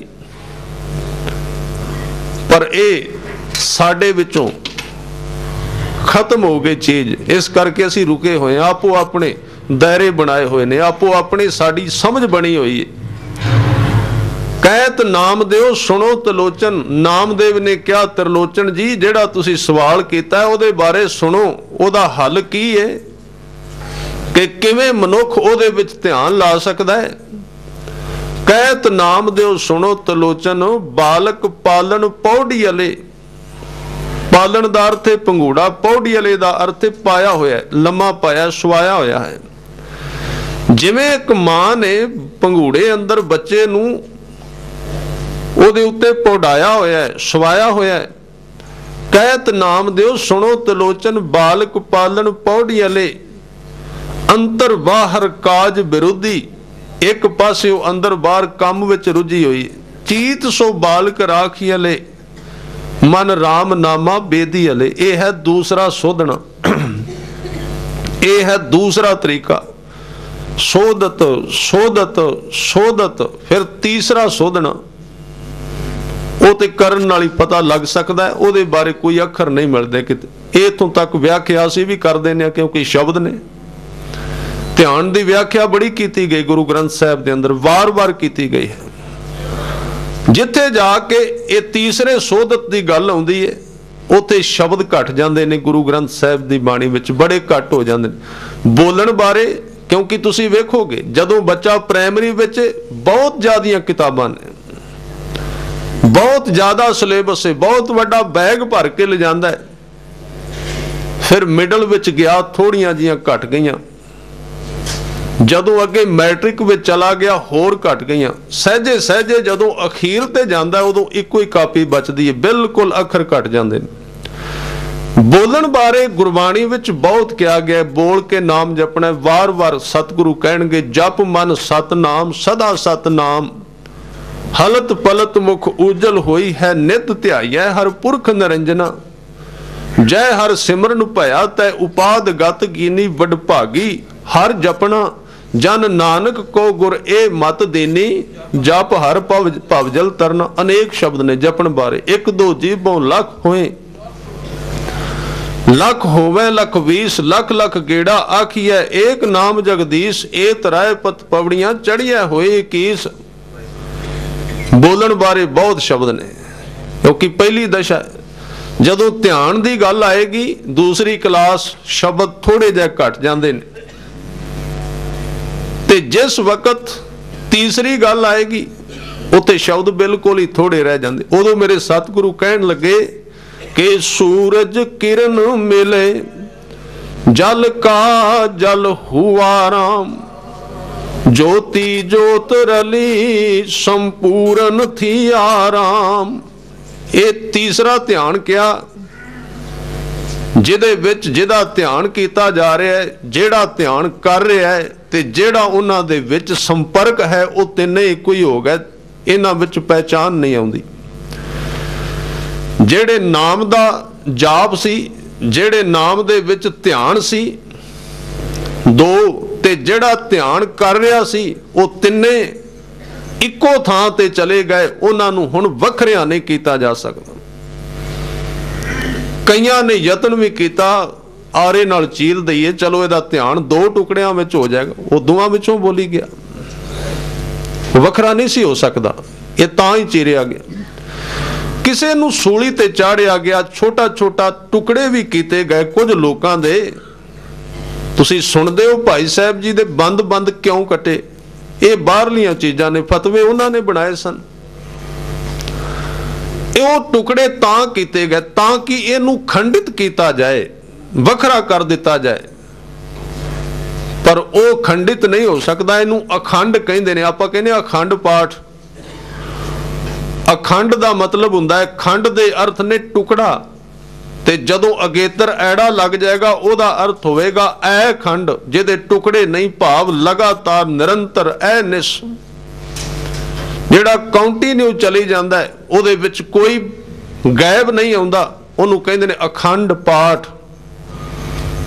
अखंड हो जाना, अखंड पाठ करदियां करदियां जीवन गुरु नाल इन्ना जुड़ जाए भी दो टुकड़े ना रहन। किन्ने अखंड पाठ कर ले हन, किन्ने अखंड पाठ कराए। अखंड दे मतलब अलहदा नहीं, गुरु नाल जुड़िया होया, जिहदा जीवन दा एक मिनट भी वखरा नहीं निकलदा 24 घंटियां विच। वो भावें खांदा है, भावें पींदा है, पिया पानी पींदा है। मैं पींदा कला तां नहीं कह रहा, ये अर्थ क्योंकि आप ही कढ़ ले जाते हैं बहुत सारे शब्दों के, इसलिए ध्यान रखना पैंदा भी जिहड़ा भी शब्द कहना है उहदे विच कोई गुंजाइश ना बचे अपनी मत दी। पीण दा मतलब जूस पी रहा है, पानी पी रहा है, दुध पी रहा है, होर नहीं, सारा कुछ नहीं कह रहे भी तू पीवी भी जा ते जुड़िया भी रहेगा, नहीं जुड़ सकता। इस पीण वालियां मनुख दे पीण वालियां ते होर बड़ियां चीज़ां ने। वो इस तरह के जेड़े पदार्थ बंदे वास्ते बने ने उन्हां नूं पींदियां होया, जेड़े पदार्थ बंदे वास्ते बने ने उन्हां नूं खांदियां होया, ਕੰਮ ਕਰਦਿਆਂ ਬੋਲਦਿਆਂ ਵੇਖਦਿਆਂ ਸੰਸਾਰ ਦੇ ਵਿੱਚ ਰਹਿੰਦਿਆਂ ਸੌਂਦਿਆਂ ਜਾਗਦਿਆਂ ਅਖੰਡ ਹੋ ਜਾਂਦਾ ਹੈ। ਕਦੀ ਕਿਸੇ ਕਿਸੇ ਮਨੁੱਖ ਦਾ ਜੀਵਨ ਅਖੰਡ ਹੋ ਜਾਂਦਾ ਹੈ, ਉਹ ਹੀ ਅਖੰਡ ਪਾਠੀ ਹੈ। ਉਹਨੇ ਅਖੰਡ ਪਾਠ ਕਰਾਇਆ ਹੈ। ਜੀਵਨ ਤੇ ਗੁਰੂ ਨਾਲ 1 ਮਿੰਟ ਵੀ ਨਹੀਂ ਜੁੜਦਾ 24 ਘੰਟਿਆਂ ਵਿੱਚ। ਕਾਹਦਾ ਅਖੰਡ ਪਾਠ ਕਰਾਇਆ ਹੈ, ਕਾਹਦੇ ਵਾਸਤੇ ਕਰਾਇਆ ਹੈ? ਅਖੰਡ ਦਾ ਮਤਲਬ ਜਿਹੜਾ ਵੱਖਰਾ ਨਹੀਂ ਹੁੰਦਾ। ਤੇ ਅਖੰਡ ਪਾਠ ਘਰ ਵਿੱਚ ਜੁੜਿਆ ਹੈ, ਟਿਕਿਆ ਹੋਇਆ ਹੈ। ਤੇ ਘਰ ਦੇ ਜਿਹੜੇ ਪਰਿਵਾਰ ਦੇ ਲੋਕ ਨੇ ਉਹ ਗੁਰੂ ਦੇ ਨੇੜੇ ਵੀ ਨਹੀਂ ਆਏ। ਉਹ ਜਿਹੜੇ 50 ਘੰਟੇ ਨੇ ਉਹਨਾਂ ਦੇ ਵਿੱਚ ਵੀ ਨਹੀਂ ਉਹ ਸਮਾਂ ਤਬਦੀਲ ਹੋਇਆ। ਉਹਨਾਂ ਦਾ ਸੌਣਾ ਜਾਗਣਾ ਉਸ ਤਰ੍ਹਾਂ ਹੀ ਰਿਹਾ। ਪ੍ਰਬੰਧ ਕੀਤਾ ਹੋਇਆ ਹੈ। ਰਸੋਈ ਦੇ ਵਿੱਚ ਆਦਮੀ ਖੜਾ ਕੀਤਾ ਹੋਇਆ ਭੋਜਨ ਛਕਾਉਣ ਵਾਸਤੇ, ਫਰਿੱਜ ਭਰੀ ਹੋਈ ਹੈ। ਤੇ ਸਾਨੂੰ ਵੀ ਇਹ ਕੁਝ ਹੀ ਚਾਹੀਦਾ। ਫਿਰ ਰੱਜ ਕੇ ਛਕ ਲਈਦਾ, ਘਰ ਵਾਲੇ ਕੋਲ ਨਾ ਹੋਣ। ਜੇ ਉੱਪਰ ਖੜੇ ਹੋਏ ਤਾਂ ਦੇਖ ਕੇ ਕਰਨਾ ਪਏਗਾ। ਇਹ ਜਿਹੜੇ ਕੁਝ ਚੀਜ਼ਾਂ ਗੁਰੂ ਸਾਹਿਬ ਨੇ ਕਹੀਆਂ ਸਨ, ਇਹ ਫਿਰ ਪਰਪੰਚ ਦੇ ਵਿੱਚ ਲਿਆ ਕੇ ਸੁੱਟ ਦਿੱਤੀਆਂ ਸੀ। ਉਸੇ ਤਰ੍ਹਾਂ ਜਿਵੇਂ ਜਿਨ੍ਹਾਂ ਚੀਜ਼ਾਂ ਦਾ ਵਿਰੋਧ ਗੁਰੂ ਸਾਹਿਬ ਨੇ ਕੀਤਾ, ਅਖੰਡ ਪਾਠ ਸਾਹਿਬ ਦੀ ਇੱਕ ਮਰਿਆਦਾ ਹੈ। ਉਹਦਾ ਮਤਲਬ ਇਹ ਹੈ ਕਿ ਸਾਡਾ ਜੀਵਨ ਗੁਰੂ ਤੋਂ ਖੰਡਿਤ ਨਾ ਰਹੇ, ਵੱਖਰਾ ਨਾ ਹੋਵੇ, ਉਹਦੇ ਨਾਲ ਜੁੜ ਕੇ ਚੱਲੇ ਜੀਵਨ। ਇਸ ਲਈ 3 ਚੀਜ਼ਾਂ ਕਹਿ ਰਿਹਾ ਸਾਂ, ਵੱਖਰੀਆਂ ਨਾ ਹੋਵੇ। ਜਦੋਂ ਮਨ, ਆਤਮਾ ਤੇ ਜ਼ੁਬਾਨ ਇੱਕ ਹੋ ਜਾਏ, ਉਸ ਵਕਤ ਫਿਰ ਇਹ 3 ਚੀਜ਼ਾਂ ਤੋਂ ਮਨੁੱਖ ਪਾਰ ਹੋ ਜਾਂਦਾ, ਜਿਹਨੂੰ ਸੁਖਮਣੀ ਸਾਹਿਬ ਵਿੱਚ ਪੜਿਆ ਜਾਂਦਾ ਹੈ ਸੋਧਤ, ਸੋਧਤ, ਸੋਧਤ। ਤੇ ਅੱਗੇ ਜਾ ਕੇ ਆਉਂਦਾ ਸਿੱਝਿਆ। ਸਿੱਝਿਆ ਦਾ ਮਤਲਬ ਤਸੱਲੀ ਬਖਸ਼, ਬਿਲਕੁਲ ਕਲੀਅਰ, ਉਹਦੇ ਵਿੱਚ ਕੋਈ ਫਰਕ ਨਹੀਂ ਦਿਸਦਾ। ਇਹ ਕਿਵੇਂ ਹੋਇਆ? ਫਿਰ ਸਤਿਗੁਰਾਂ ਨੇ ਕਿਹਾ ਗੁਰ ਪ੍ਰਸਾਦ ਤਤ ਸਭ ਬੁੱਝਿਆ। ਫਿਰ ਬੁੱਝਿਆ ਇਸ ਨੂੰ, ਪਹਿਲਾਂ ਸਿੱਝਿਆ ਤੇ ਫਿਰ ਬੁੱਝਿਆ। ਪਹਿਲਾਂ ਸੋਧਤ ਸੋਧਤ ਸੋਧਤ ਹੋਇਆ, ਪਹਿਲਾਂ 3 ਕਲਾਸਾਂ ਪਾਰ ਕੀਤੀਆਂ, ਫਿਰ ਨਿਰਣਾ ਹੋ ਗਿਆ, ਫੈਸਲਾ ਕੁਨ। ਤੇ ਉਹਦੇ ਤੋਂ ਬਾਅਦ ਬੁੱਝਿਆ, ਫਿਰ ਬੁੱਝਿਆ। ਇਹ 5 ਕਲਾਸਾਂ ਬਣਦੀਆਂ ਨੇ ਤੇ 5 ਅਵਸਥਾਵਾਂ ਬਣਦੀਆਂ ਨੇ। ਇਹ ਇਸ ਤਰ੍ਹਾਂ ਦਾ ਕੋਈ ਸਕੂਲ ਨਹੀਂ ਜਿਹਦੇ ਵਿੱਚੋਂ ਸਿੱਧਾ 10ਵੀਂ ਦਾ ਸਰਟੀਫਿਕੇਟ ਬਣ ਜਾਂਦਾ ਹੈ। ਕੋਈ ਵੀ ਸਿੱਧਾ ਬੁਝਾਰਤ ਨਹੀਂ ਬੁੱਝ ਸਕਦਾ ਜਿੰਨਾ ਚਿਰ ਉਹ ਪਹਿਲੀਆਂ 4 ਵਿੱਚੋਂ ਪਾਰ ਨਹੀਂ ਹੁੰਦਾ। ਬੇਨਤੀ ਕਰ ਰਿਹਾ ਸਾਂ, ਅੱਜ ਦੇ ਸ਼ਬਦ ਦੇ ਅੰਦਰ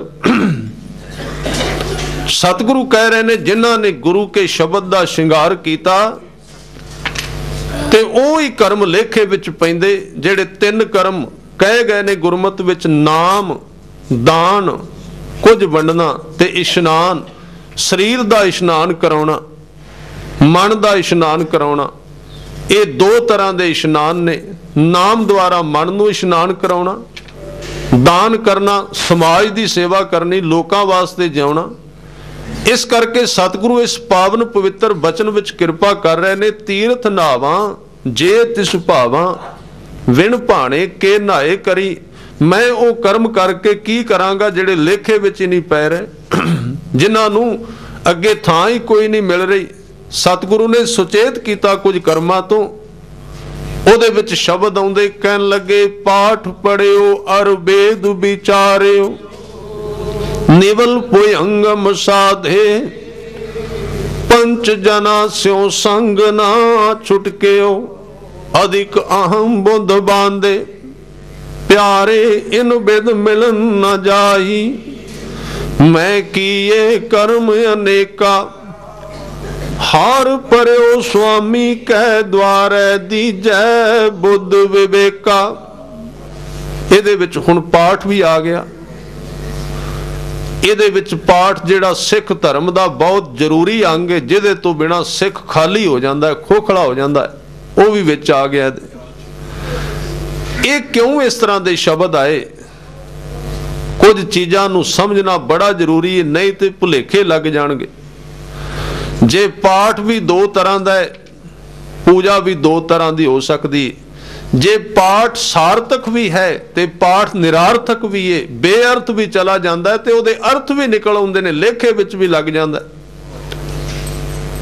ਤੇ ਫਿਰ ਨਾਲ ਇਹ ਵੀ ਕਹਿਣਾ ਪਏਗਾ ਨਾ ਵੀ ਕੋਈ ਪੂਜਾ ਪਖੰਡ ਵੀ ਹੋ ਸਕਦੀ ਹੈ ਤੇ ਕੋਈ ਪੂਜਾ ਰੱਬ ਦੇ ਘਰ ਵਿੱਚ ਪ੍ਰਵਾਨ ਵੀ ਹੋ ਸਕਦੀ ਹੈ। ਇਹ ਦੋਵੇਂ ਚੀਜ਼ਾਂ ਇਕੱਠੀਆਂ ਨੇ। ये पाठ पढ़न की गल की गई नाल पाठ पढ़ियो और वेद विचारियो, निवल भुयंगम साधे, पंच जना सो संग ना छुटके, अधिक अहम बुध बांधे। प्यारे इन विद मिलन न जाई, इन विद विद दा अर्थ है जुगत, जिवें तू कर रहा है इहदे विच पाठ दा दोष नहीं है। इस तरह तू मिल नहीं सकेगा, इस तरह तेनू उस अकाल पुरख की खुशी नहीं मिलेगी। फिर किवें करना है, किवें इस पाठ नू कीता जाए, उहदे भी जवाब दिते गुरबाणी दे विच। पाठ करन दे ढंग दसे। पाठ करन वाला तीन थावां तो लंघे, जिवें पहला मैं बेनती कर चुका, हुण अगे जाण दा यतन करां कि उहदे विच सतगुरां ने फिर अखीर ते कहा कि हर कीरत साध संगत है, सिर करमन कै कर्मा। सारियां तो वड्डा कर्म केड़ा है? साध संगत करनी। साध संगत सारियां तो वड्डा कर्म है, जिन्ने कर्म ने संसार दे विच। साध संगत दा मतलब सत संगत, साध संगत, ये शब्द आउणगे बार बार गुरबाणी विच। गुर संगत, एक कला शब्द संगत भी आएगा। साध संगत दा मतलब उन्हां लोकां दी संगत जेड़े तेरे तो अगे जा रहे ने, उन्हां दे कोल बैठ, उन्हां दी संगत कर। जां तेरे जेड़े नाल तुरदे ने उन्हां दे कोल बैठ, उन्हां दे नाल बहण दे नाल तेरी धर्म नूं कमाउण दी जेड़ी चाल है उहदे विच वाधा हो जाएगा, तेरे विच तसल्ली आ जाएगी, तेरे विच विश्वास वध जाएगा धर्म प्रति। संगत तो बिना ये सारियां तो वड्डा कर्म है। गुरमत दे अंदर गुरु साहब ने इहदे उत्ते बड़ा जोर दिता है। उन्हां दी संगत करनी जेड़े गुरु दी संगत विच जुड़ गए, जेड़े परमात्मा नाल मिल गए, जां जेड़े उन्होंने मिलन की कोशिश कर रहे हैं। गुरमुख नाल दोस्ती करन दी गल कीती गई। अज जेड़े शब्द इस पावन पवित्र बाणी विच आए ने, सुहागणी, ये भी गुरमुख नाल संबंधित ने। सतगुरां ने ते इत्थों तक क्या कहन लगे, जाए पुछो सुहागणी, तुसी राविया किन्नी गुणी। उन्हां नूं जाके पुछ बई तुसां परमात्मा नूं किवें खुश कीता है, किहड़ा ढंग वरतिया, किहड़ा तरीका वरतिया। कहन लगे मैं जदों जाके पुछया, जदों जाके सवाल कीता ते अगे की वेख्या कि सहज संतोख शिंगारियां, मिठा बोलनी। उन्हां दे कोल सहज दा शिंगार सी, उन्हां दे कोल संतोख दे गहणे सन, ते उन्हां दी जुबान तो जिहड़ी शब्द सन वो बड़े मिठे सन, प्यार वाले सन। सहज संतोख शिंगारियां, वो बना बना के पलाव नहीं सन कह रहे, मिठा जिहा। उन्हां दे विच सहज आ गया सी ते सहज दे नाल उन्हां दा जीवन शिंगारिया होया सी। उन्हां दे अंदर संतोख सी, संतोख दे नाल उन्हां दा जीवन शिंगारिया होया सी। मिठा बोलनी, वो भावें किवें बोलदे सन, बना बना के नहीं सन बोलदे मिठा, वो लेवी नहीं सन ला रहे लफ्जां नूं, पर फिर भी मिठा सी, भावें कौड़ा भी बोलिया जांदा सी। सहज संतोख शिंगारियां, मिठा बोलनी। ते जदों उन्हां नूं पुछया भी जेड़ियां ये दातां तुहानूं प्राप्त होईयां ने, सहज संतोख मन दे गुण जेड़े ने, ये तुहानूं कित्थों मिले ने? तो उन्होंने जवाब दिता, पिर रिसालू तां मिलै जे गुर का शब्द सुनी। जे गुरु के शब्द नूं तुसी सुन लो, गल तां बड़ी छोटी जी है, गल बहुत ही वड्डी है। बस गुरु के शब्द नूं सुनना, इहदे नाल ही सब कुछ हल हो जाता है। ये तां छोटी जी गल है, आपां ते कई सालों तो सुन ही रहे हैं। सतगुरु दी नज़र दे विच सुनना बहुत ही औखा है। बोलना भी सौखा है, पढ़ना भी सौखा है, लिख देना भी सौखा है, सुनना सब तो औखा है। सुनिया नहीं जाता। जे आपां सुनिए भी तां भी नहीं सुनिया जाता। कई बार ये चीज़ां सामने आईयां ने कि आपां सुनने भी हाँ, उहदे अर्थ होर कढ ले जाते हैं, जिहड़ा सुनिया सुनाया जाता है। ਉਹਦੇ ਅਰਥ ਬਦਲ ਜਾਂਦੇ ਨੇ। ਕਿਉਂ? ਅੱਧਾ ਵਿੱਚੋਂ ਸੁਣਿਆ ਹੁੰਦਾ, ਅੱਧਾ ਰਹਿ ਜਾਂਦਾ, ਪੂਰਾ ਉਹਦੇ ਵਿੱਚ ਧਿਆਨ ਨਹੀਂ ਜੰਮਦਾ, ਪੂਰਾ ਉਹਦੇ ਵਿੱਚ ਧਿਆਨ ਇਕਾਗਰ ਨਹੀਂ ਹੁੰਦਾ। ਤੇ ਜੇ ਕਿਸੇ ਸੁਣ ਲਿਆ ਬਸ ਫਿਰ ਉਹ ਤੇ ਸੰਤ ਬਣ ਗਿਆ, ਉਹ ਤੇ ਬ੍ਰਹਮ ਗਿਆਨੀ ਹੋ ਗਿਆ। ਵਿਗਿਆਨ ਦੇ ਅਨੁਸਾਰ ਕੁਝ ਪਾਲੀ ਵਿਅਕਤੀ ਸੁਣ ਸਕਦਾ, ਉਹਦੇ ਤੋਂ ਬਾਅਦ ਮਨ ਖਿੱਲਰ ਜਾਂਦਾ ਹੈ, ਕੁਝ ਪਲਾਂ ਤੋਂ ਬਾਅਦ ਮਨ ਇੱਧਰ ਜਾਂਦਾ ਹੈ, ਉੱਧਰ ਜਾਂਦਾ ਹੈ। ਇਸ ਕਰਕੇ ਉਹਨਾਂ ਨੇ ਇੱਕ ਛੋਟੀ ਜੀ ਗੱਲ ਕਹੀ ਜਿਹੜੀ ਬਹੁਤ ਵੱਡੀ ਸੀ ਕਿ ਪਿਰ ਰਿਸਾਲੂ ਤਾਂ ਮਿਲੇ ਜੇ ਗੁਰ ਕਾ ਸ਼ਬਦ ਸੁਣੀ। ਜਿਨ੍ਹਾਂ ਨੇ ਗੁਰੂ ਕੇ ਸ਼ਬਦ ਨੂੰ ਸੁਣਿਆ ਉਹਨਾਂ ਨੂੰ ਪ੍ਰਮਾਤਮਾ ਮਿਲ ਪਿਆ। ਇਹ ਤਾਂ ਰਸਤਾ ਹੀ ਬਿਲਕੁਲ ਛੋਟਾ ਜਿਹਾ ਲੱਗਿਆ ਹੈ ਤੇ ਅਸੀਂ ਸੁਣਿਆ ਵੀ ਬੜੇ ਚਿਰ ਦਾ ਹੈ, ਤਾਂ ਫਿਰ ਉਹ ਮਿਲਿਆ ਕਿਉਂ ਨਹੀਂ? ਫਿਰ ਇਹ ਜਿਹੜੇ ਸ਼ਬਦ ਨੇ ਜਾਂ ਇਹ ਐਵੇਂ ਨੇ ਜਾਂ ਅਸੀਂ ਗਲਤ ਕਰ ਰਹੇ ਹਾਂ, ਦੋਹਾਂ ਵਿੱਚੋਂ ਇੱਕ ਗੱਲ ਹੋ ਸਕਦੀ। ਤੇ ਇਹ ਸੱਚ ਹੈ ਕਿ ਸਤਿਗੁਰ ਕੀ ਬਾਣੀ ਸਤ ਸਤ ਕਰ ਜਾਣੋ ਗੁਰ ਸਿੱਖੋ। ਗੁਰਬਾਣੀ ਤਾਂ ਸੱਚ ਕਹਿ ਰਹੀ ਏ, ਇਹਦੇ ਵਿੱਚ ਫਿਰ ਇਉਂ ਪ੍ਰਤੀਤ ਹੁੰਦਾ ਵੀ ਕਮੀ ਆਪਣੇ ਵਿੱਚ, ਆਪਾਂ ਸਹੀ ਤਰ੍ਹਾਂ ਸੁਣ ਨਹੀਂ ਰਹੇ। ਨਹੀਂ ਤੇ ਗੁਰਬਾਣੀ ਦਾ ਕੌਲ ਹੈ, ਇਕਰਾਰ ਹੈ ਕਿ ਜਿਹੜਾ ਬੰਦਾ ਸੁਣ ਲਏਗਾ ਉਹਨੂੰ ਪ੍ਰਮਾਤਮਾ ਮਿਲ ਪਏਗਾ। ਜਿਹੜਾ ਸੁਣਨ ਦੇ ਬਿਲਕੁਲ ਨੇੜੇ ਚਲਾ ਜਾਏਗਾ, ਜਿਹੜਾ ਸ਼ਬਦ ਦੇ ਬਿਲਕੁਲ ਨੇੜੇ ਚਲਾ ਜਾਏਗਾ। ਸਿੱਧਾ ਨੇ ਬਾਬਾ ਜੀ ਨੂੰ ਪੁੱਛਿਆ ਸੀ ਕਿ ਤੁਹਾਡੀ ਨਾਮ ਜਪਣ ਦਾ ਤਰੀਕਾ ਕਿਹੜਾ ਹੈ? ਅਸੀਂ ਤੇ ਧਿਆਨ ਲਾਉਂਦੇ ਹਾਂ, ਅਸੀਂ ਸਰੀਰ ਵਿੱਚ ਕਿਤੇ ਨਾ ਕਿਤੇ ਧਿਆਨ ਸਮਾਧੀ ਲਾ ਕੇ ਬੈਠ ਜਾਂਦੇ ਹਾਂ। ਕੋਈ ਨੱਕ ਦੇ ਵਿੱਚ ਲਾਉਂਦਾ ਹੈ, ਕੋਈ 10ਵੇਂ ਦੁਆਰੇ ਵਿੱਚ, ਕੋਈ ਨਾਭੀ ਵਿੱਚ ਲਾਉਂਦਾ ਹੈ, ਕੋਈ ਕਿਤੇ ਲਾਉਂਦਾ। ਤੁਸੀਂ ਕੀ ਕਰਦੇ ਹੋ?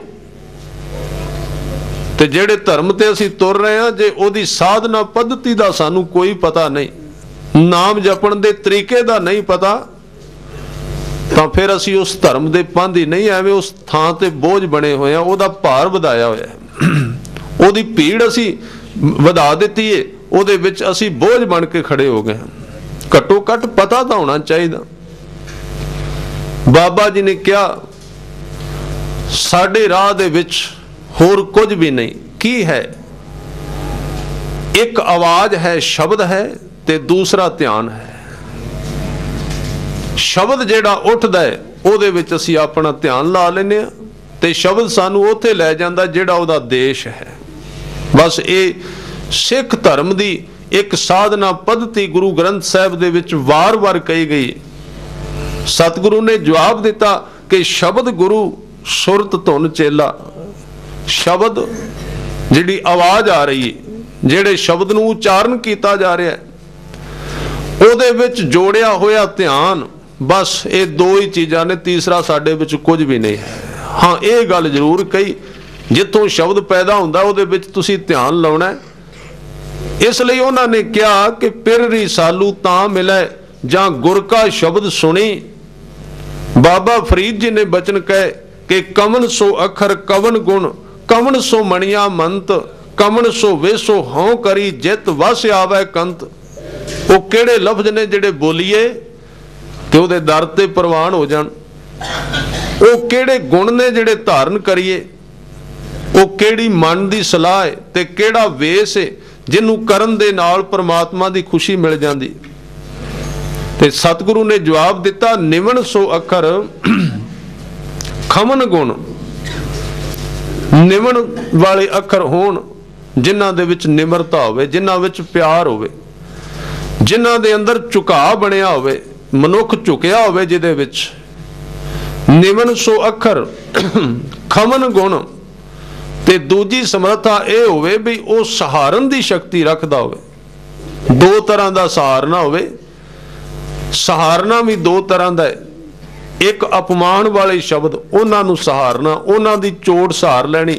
ਕੱਲ ਦੀ ਵਿਚਾਰ ਵਿੱਚ ਜਿਹੜੀ ਦਾਸ ਨੇ ਬੇਨਤੀ ਕੀਤੀ ਸੀ, ਕਬੀਰ ਜੀ ਕਹਿੰਦੇ ਨੇ ਚੋਟ ਸਹਾਰਾ ਸ਼ਬਦ ਕੀ, ਤਾਸ ਗੁਰੂ ਮੈਂ ਦਾਸ, ਜਿਹੜਾ ਸ਼ਬਦਾਂ ਨੂੰ ਸਹਾਰ ਲੈਂਦਾ।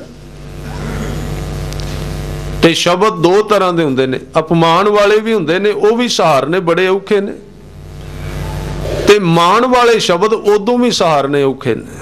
ਜਿਨ੍ਹਾਂ ਦੇ ਵਿੱਚ ਮਾਣ ਹੁੰਦਾ, ਜਿਨ੍ਹਾਂ ਦੇ ਵਿੱਚ ਸਤਿਕਾਰ ਮਿਲਦਾ ਬੰਦੇ ਨੂੰ, ਉਹਨਾਂ ਨੂੰ ਸਹਾਰਨਾ ਦੂਜਿਆਂ ਤੋਂ ਵੀ ਔਖਾ ਹੈ। ਉਹ ਪਤਾ ਨਹੀਂ ਲੱਗਦਾ, ਉਹ ਵੀ ਬੜਾ ਨੁਕਸਾਨ ਕਰ ਜਾਂਦੇ ਨੇ। ਮਾਣ ਵਾਲੇ ਜਿਹੜੇ ਸਤਿਕਾਰ ਵਾਲੇ ਜ਼ਿਆਦਾ ਸ਼ਬਦ ਹੁੰਦੇ ਨੇ, ਜਿਹਦੇ ਵਿੱਚ ਚਾਪਲੂਸੀ ਹੁੰਦੀ ਹੈ, वो बड़ा बड़ा नुकसान कर जाते हैं। बड़े बड़े वड्डे लोग ने जेड़े मान वाले शब्द नहीं सहार सकते, जिन्होंने कोई मान वाले शब्द कह कह के सारी जिंदगी उन्होंने अपने हाथ विच रखी रखता मनुख, मान वाले शब्द कह कह के सिर्फ, क्योंकि वो भी बड़े सहारने औखे ने। जदों कोई मान करता है, जदों कोई सत्कार करता है, उदों ये फैसला करना औखा हो जाता है भी ये सच कह रहा है कि झूठ कह रहा है। उदों व्यक्ति बेहोश हो जाता है, उदों उहदी भाषा ते विक जाता है, उन्होंने सच ते झूठ दिसना बंद हो जाता है। फिर वो व्यक्ति गुलाम हो जाता है इस भाषा का। फिर वार वार उन्होंने इहदी भुख लगती, क्योंकि मन का सुभाव है जिहड़ी चीज इनू अज एक बारी मिलेगी कल नू फिर मंगेगा, ओदी भुख दिनों दिन वधदी तुरी जाती है। इस तरह मान छड़ना सौखा नहीं। फिर बंदा इस तरह के ढंग अपनाउंदा रहिंदा है कि ओदा मान होर वधे। एक तरह का नशा है, ते नशे का यह ढंग है जे अज जिन्ना को नशा अज कीता है अगले साल उहदे विच वाधा हो जाता है। जे ओना ही लवांगे तो वह सरूर नहीं देंदा, उन्होंने वाधा करना पैंदा, उस शरीर विच रच जाता है। उहदे तो अगले साल उहदी डोज होर वधाउणी पैंदी पीण वालियां नूं, खाण वालियां नूं, ते सहजे सहजे ते फिर उहदी बड़ी मिकदार वध जाती है, बड़ी डोज वध जाती। मान एक तरह का नशा है। जेड़े अखर सन्मान विच बोले जाते ने, जे उन्होंने सहारिया ना गया ते जिन्ना मान इस साल हो गया अगले साल इस तो ज्यादा ना होया ते मनुख नूं त्रोट आ जाती है। फिर वो लभदा है, यतन करदा है। फिर वो लोग उन्होंने प्यारे लगते ने जिन्हां दे अंदर खुशामद दा मादा हुंदा है, वो लोग चंगे लगन लग पैंदे ने।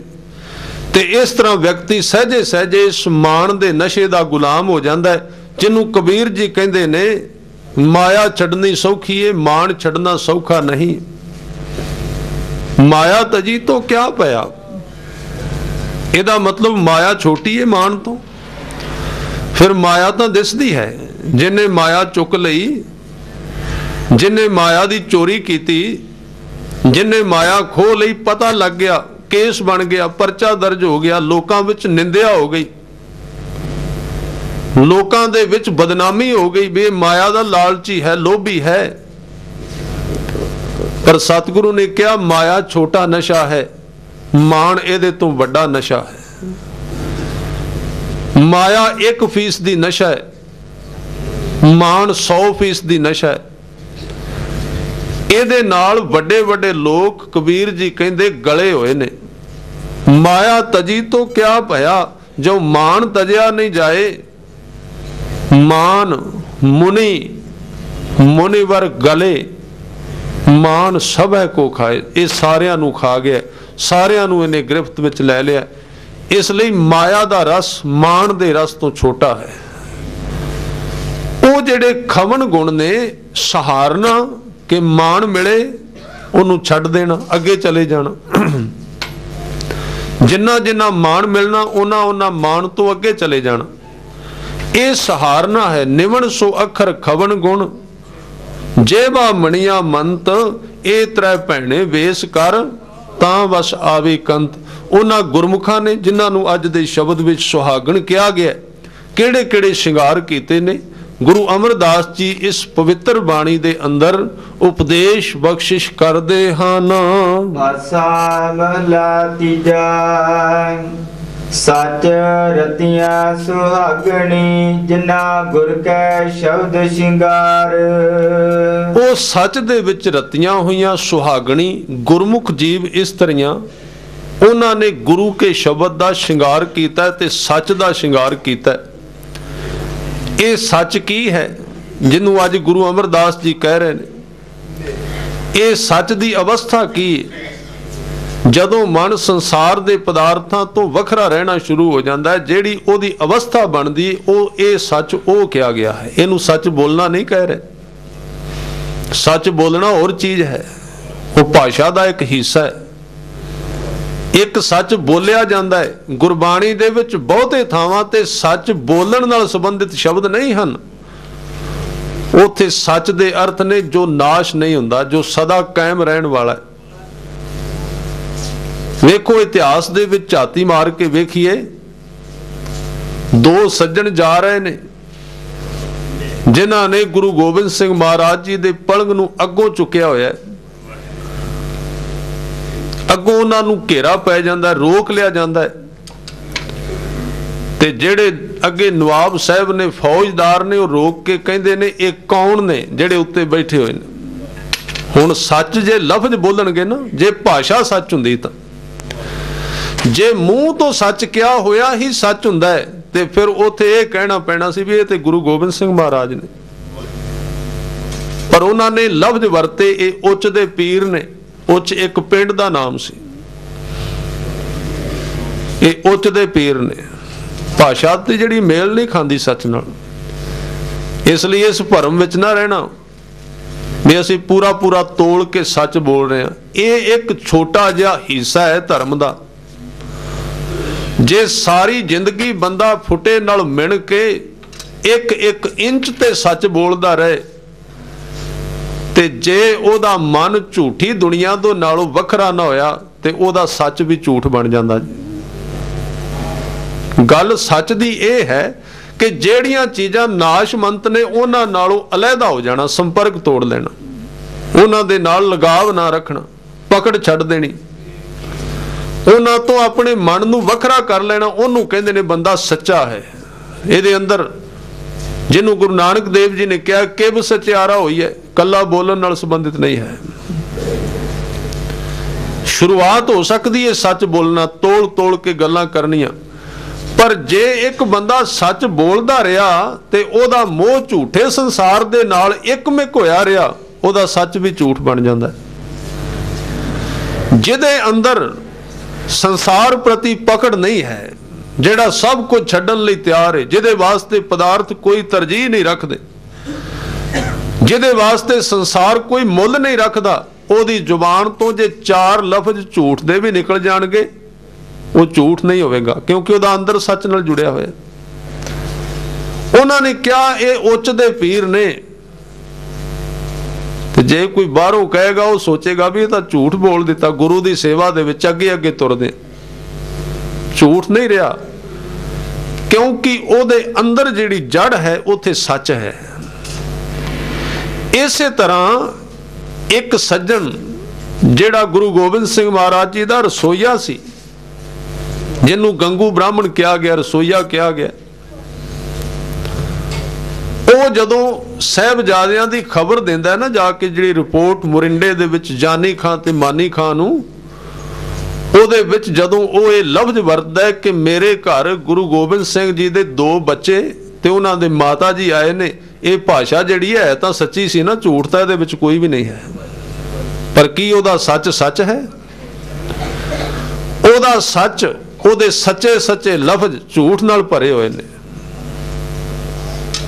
ਇਸ ਲਈ ਸੱਚ ਦੇ ਅਰਥ ਕੇਵਲ ਮਿਣ ਕੇ ਜੀਵਨ ਜਿਉਣਾ ਨਹੀਂ ਹੈ। ਅਸੀਂ ਜਿੱਥੇ ਖੜੇ ਹੋਏ ਹਾਂ, ਅਸੀਂ ਆਪਣੇ ਦੁਆਲੇ ਸਿਕਿਉਰਿਟੀ ਬਣਾਈ ਹੋਈ ਹੈ ਚੰਗੇ ਹੋਣ ਦੀ, ਵੀ ਅਸੀਂ ਪੂਰਾ ਪੂਰਾ ਸੱਚ ਬੋਲਿਆ ਹੁਣ ਤੱਕ, ਔਰ ਇਸ ਢੰਗ ਦੇ ਨਾਲ, ਇਸ ਜੁਗਤ ਦੇ ਨਾਲ ਅਸੀਂ ਚੱਲ ਰਹੇ ਹਾਂ ਕਿ ਸਾਰੇ ਸੰਸਾਰ ਵਿੱਚ ਖਿਲਰ ਗਿਆ ਵੀ ਅਸੀਂ ਕਦੀ ਹੇਰਾ ਫੇਰੀ ਨਹੀਂ ਕੀਤੀ, ਕਦੇ ਝੂਠ ਨਹੀਂ ਬੋਲਿਆ, ਪਰ ਇਸ ਢੰਗ ਨਾਲ ਕੀਤੀ ਏ। ਇੰਨੀ ਵੱਡੀ ਹੇਰਾ ਫੇਰੀ ਕਰ ਲਈ ਵੀ ਛੋਟੀਆਂ ਹੇਰਾ ਫੇਰੀਆਂ ਥੱਲੇ ਦੱਬੀਆਂ ਗਈਆਂ, ਉਹ ਬਾਹਰ ਹੀ ਨਹੀਂ ਆਉਂਦੀਆਂ। ਇੱਕ ਵੱਡੀ ਕਰ ਲਈ, ਛੋਟੀਆਂ ਦੀ ਕੀ ਲੋੜ ਹੈ?